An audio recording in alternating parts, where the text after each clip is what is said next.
Pop quiz. What is the very first thing that you build the moment that you get into your Anno 1800 gameplay? I don't care what it is. Option A, banner. Option B, banner. Option C, column. Option D, banner. Go.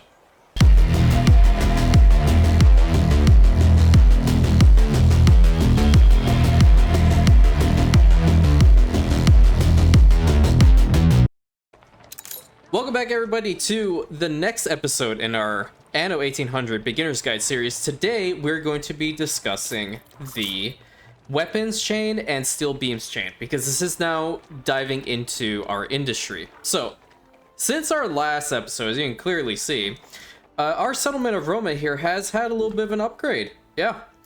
So we have a bunch more worker homes, and if you have been going through the additional steps from before, you know that you have to start doing this incrementally, along with checking your productions to make sure that you're always producing enough for your people.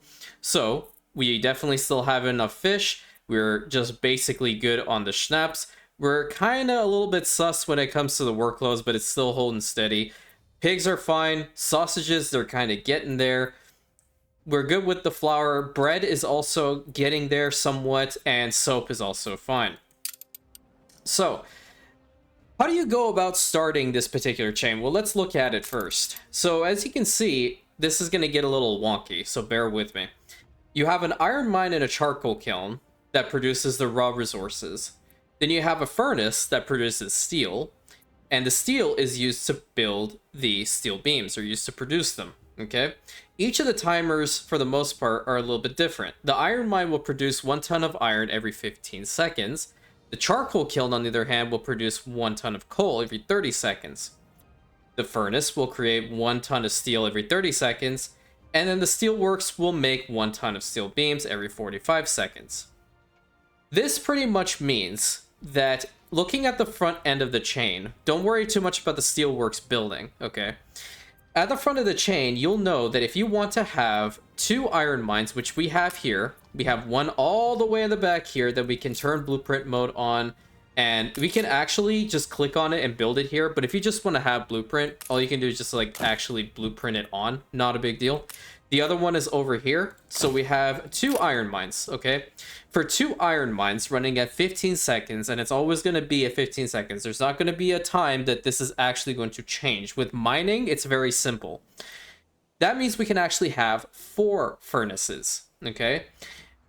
But with that, if we have 4 furnaces, that means that we're going to have 4 charcoal kilns, because they're going to be working at 30 seconds each. So first, let's go ahead and build a road, but you can see we actually have a lot of bricks. I'm not going to use the bricks in order to connect this right now, because I don't think it's necessary. Let's go to the other side. This one is so far away. It's unbelievable. I've actually never had an iron mine be this far away in any of my gameplays. It's kind of funny.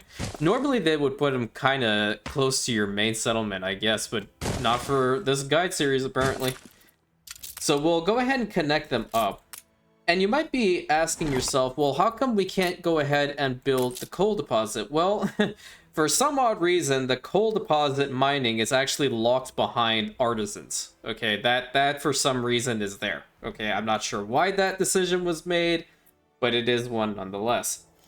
So we have this. We are going to get warehouses placed right next to these mines to start off. So we're gonna have one over here, and then we can always press this button right over here and place the second one right next to this one, and obviously place the road. You can even put a little road over here. You can even make it like this if you so choose. Anything you really want. So let's go ahead and build the warehouse, and we're gonna build the mine. We're gonna go to the other side. We're gonna build the warehouse and the mine. So those guys are gonna start working. Look sharp, the governor's here. Yeah, like I said, 15 seconds, easy, okay? And this is going into your worker workforce, by the way, at all times. The next one is we want to get the charcoal kilns going. Now, charcoal kilns are very similar to that of lumberjack huts, in which they do have a radius. But don't be alarmed with this, okay? They're not actually chopping down the trees and then not replacing them. They are, in fact, doing the opposite. They are only using the trees, and that's pretty much it. they'll burn them down, but then they're going to replant it. So the area is going to constantly have a pretty decent amount of trees in there. So let's say for all intents and purposes, we want to put one over here. This is going to impact the island attractiveness more than likely by -5. Yeah, so we're going to need to build 4 of these. It really depends on where you would like them. If you want to simulate like actually having industry placed at different corridors of your island, we can even have them all the way back here. If you put them in an area that doesn't have a lot of trees, they will start planting some. So let's take this area, for example. We can always take this demolish tool and just highlight over a specific area. It'll turn red, and you'll see that all the trees are gone. And it'll still tell you that it is 100% here, but if we were to build it up really quick, you'll see that it's actually planting, okay? If you do run into a situation like this, if you want to jumpstart it, you can always go to the beautification menu, head over to the temperate forest, and you have multiple different types of trees you can put down. These last 3 are meant for production chains, so you wouldn't really want that. Let's just go with mixed trees over here. If you were to highlight and drag right over this, you're essentially helping them out. So you just built a whole bunch of trees for them, or planted a whole bunch, and they're going to start working. So this one now has a cultivation area of 100%. Charcoal kilns are a lot more manageable than their counterparts in the lumberjack huts, meaning you can actually have them relatively close to one another and actually overlap the radius to a degree, and they'll still be working at 100%. So we can actually put this second one over here if we so want to, and we'll do just that for the sake of this guide. And you can go ahead here and see that's still at 100%. This one is still at 100%. So they're going to be working just fine. And we are going to need 2 more, so I'm just going to go ahead and do the same. We're going to put another one, like, maybe right over here. And then we can honestly probably try to stuff one all the way back here, because that is indeed 100%. That's 99, so that can work, honestly. You know what? I guess I'll just put it over here. This might be a little bit easier to deal with. Like, right in this corner. Perfect. That took a lot longer than it should have. Build a road to connect it to the main road over here. Sometimes that's like pops up with 100% anyway if it feels like it's about to lose a tree.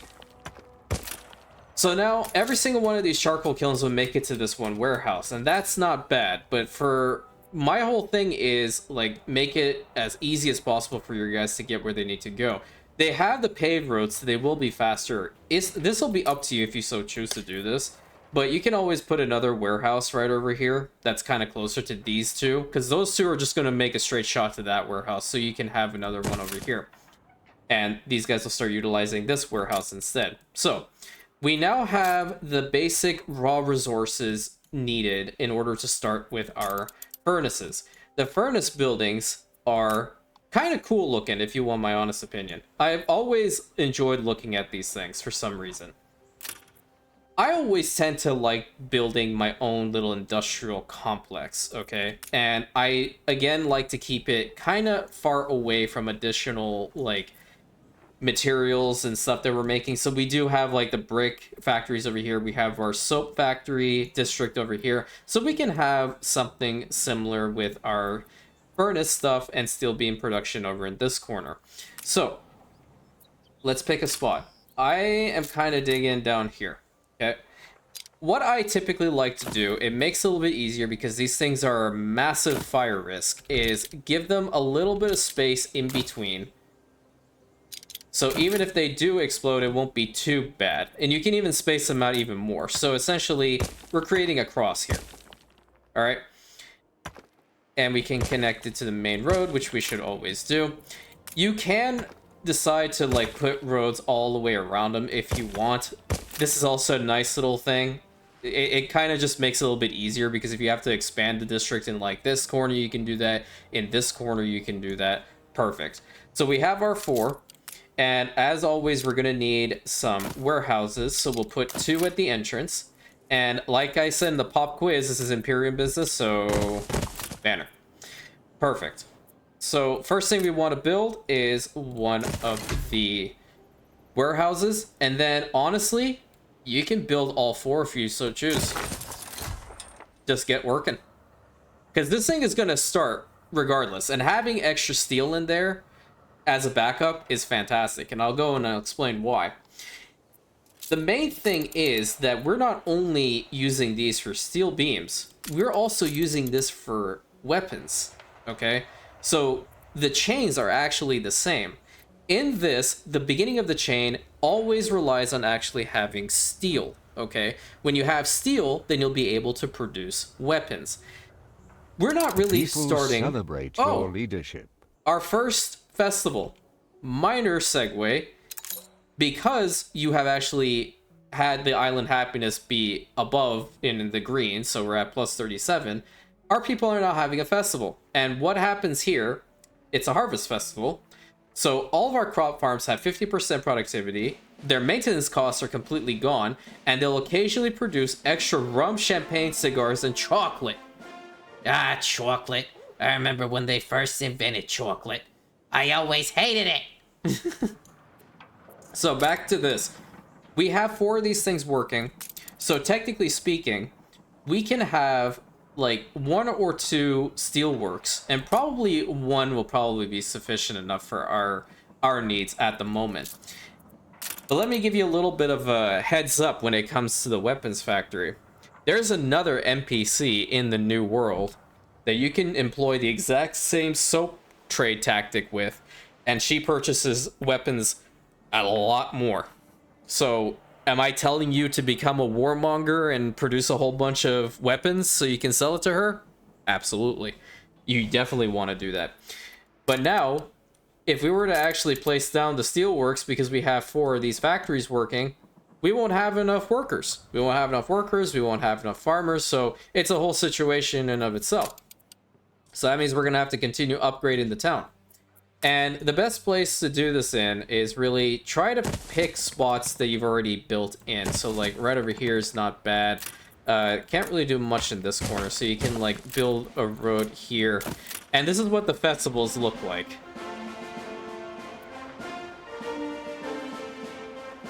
They'll have different songs from time to time, but that's like your typical one that you always hear. We have another one over on this side, and they go from like one of the service buildings to the next. So like this one's probably going all the way to the marketplace and it's stopping, but they'll have more that pop up out of nowhere. And this goes on for quite some time. So for about the next 30 minutes, we're going to have a harvest festival. And the good thing about this too is plus 10 happiness, plus 10 income, 10% income per household. That's pretty good. You know, all these things are bonuses for you, man. So let's go ahead and get some more houses going. I am going to expand in this direction.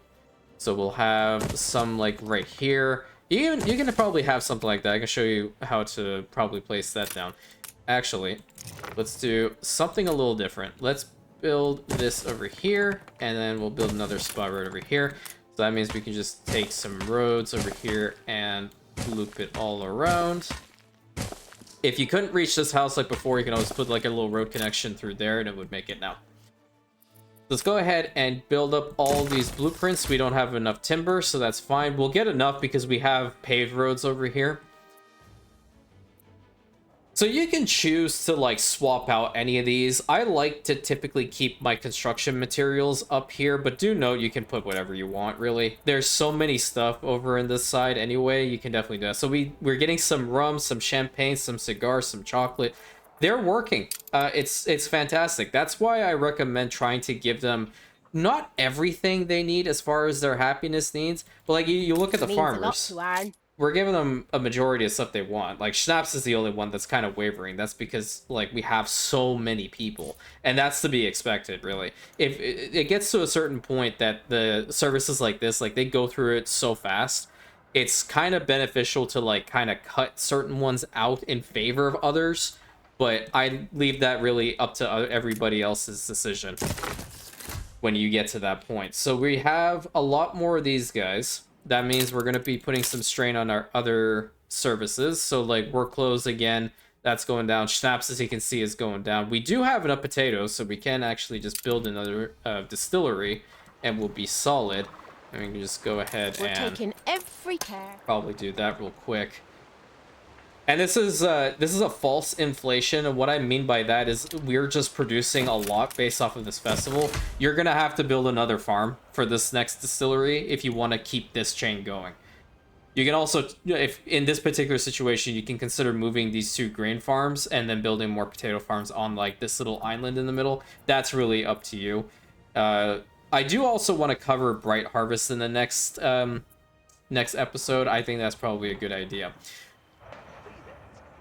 So 124 workers, or farmers. Let's see, we have enough work clothes right now to actually have a population increase. So let's go ahead and upgrade these guys, this one as well. And it'll obviously take some time before all their services are actually, or their needs are provided to them. So we'll just go ahead and fast forward it. Easiest way to make that happen. And while we're fast forwarding, we can also look what other areas of the settlement do we want to like work on. This is also a good downtime for you. I would say in this particular situation, we want to expand this direction with upgrading. So now we have 265, we're almost at 300 actually.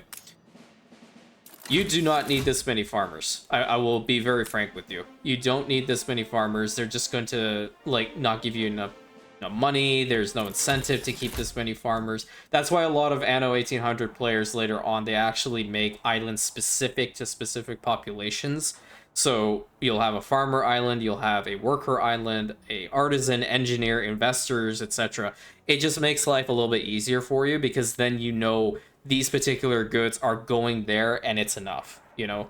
So now we actually do have the worker workforce in order to build our first steelworks, and we should definitely consider doing that. So like I mentioned before, we can have technically 2 steelworks buildings for the amount of what we have right now. I'm just going to go ahead and build the one just to show you guys what it truly is. It's a very big building, okay? And it definitely costs money. So money and workforce. So minus 200 upkeep, minus 200 workforce, and minus 10 attractiveness. It is not a fun time, but you're gonna have to do this. This is the whole basis of Anno 1800. You're basing this time frame, right? The other thing is that because you are getting to this stage and you have 4 of these going, you can actually have 2 weapons factories. Now look at that. The timer on these weapon facilities are a minute 30. So you can actually have more if you really want. It's actually, in this particular situation, because we don't have a lot of workers, we can probably put down 2. And the building size is relatively the same to the furnaces. So you can actually, like, if you want to keep to this grid design that we're making right over here, you can have it similar. There is one thing I forgot, and this is one thing I hope you caught on, is that we're going to need a fire station over here. These things are heavy-duty fire risks, and you definitely want to build them up. And we don't like this icon above the warehouse like that, so let's go ahead and plop down another warehouse.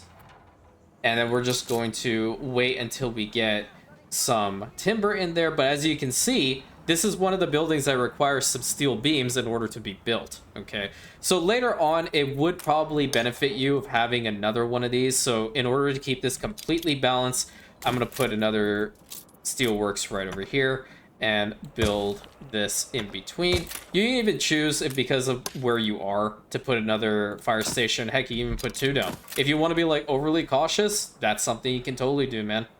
It's 100% up to you at this point, okay?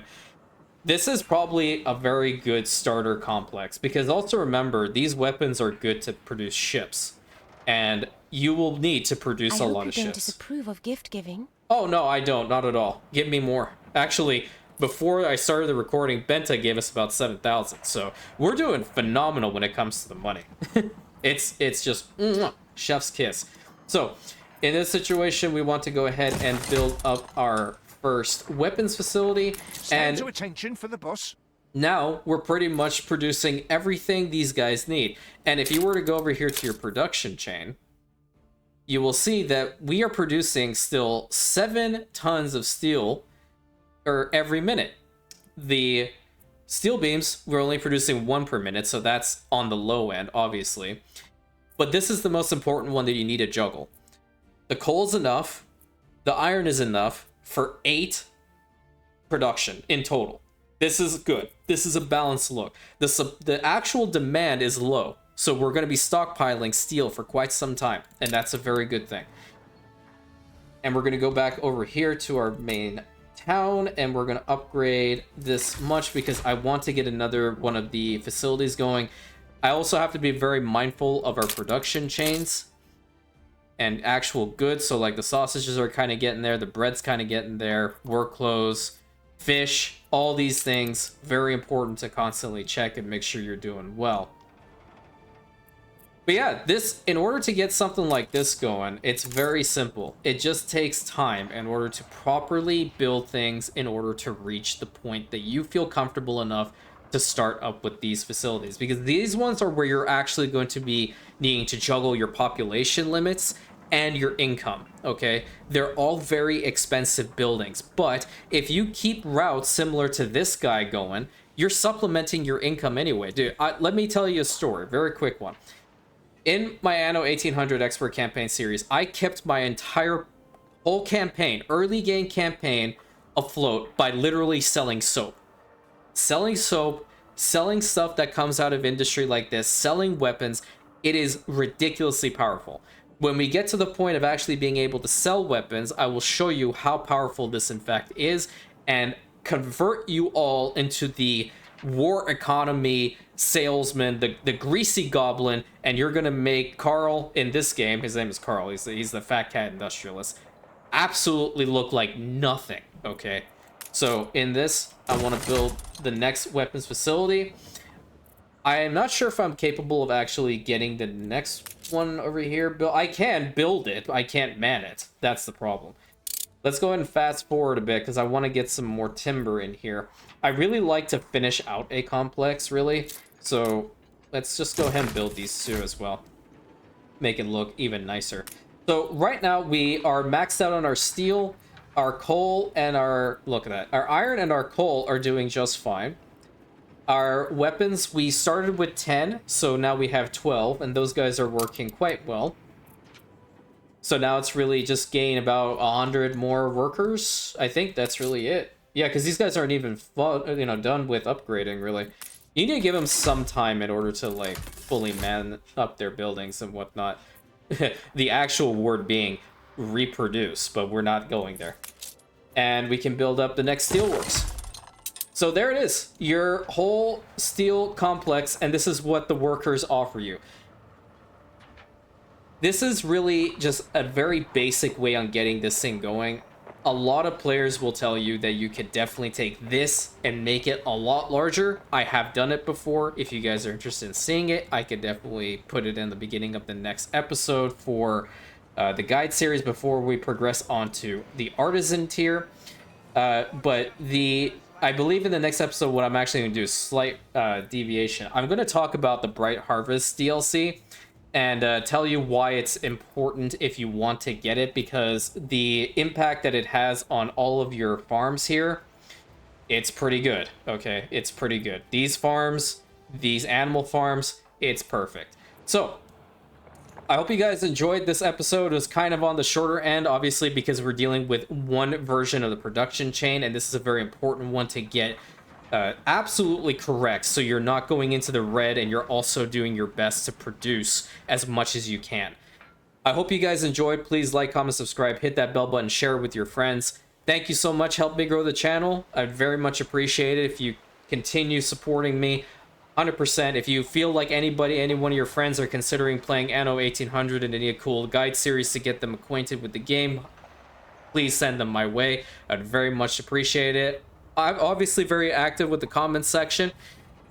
Leave your comments. I will respond to them in due time. Absolutely. I have never actually left a comment unanswered. Hope you guys enjoyed, learned something more importantly, and I will catch you on the next episode, my Rantians.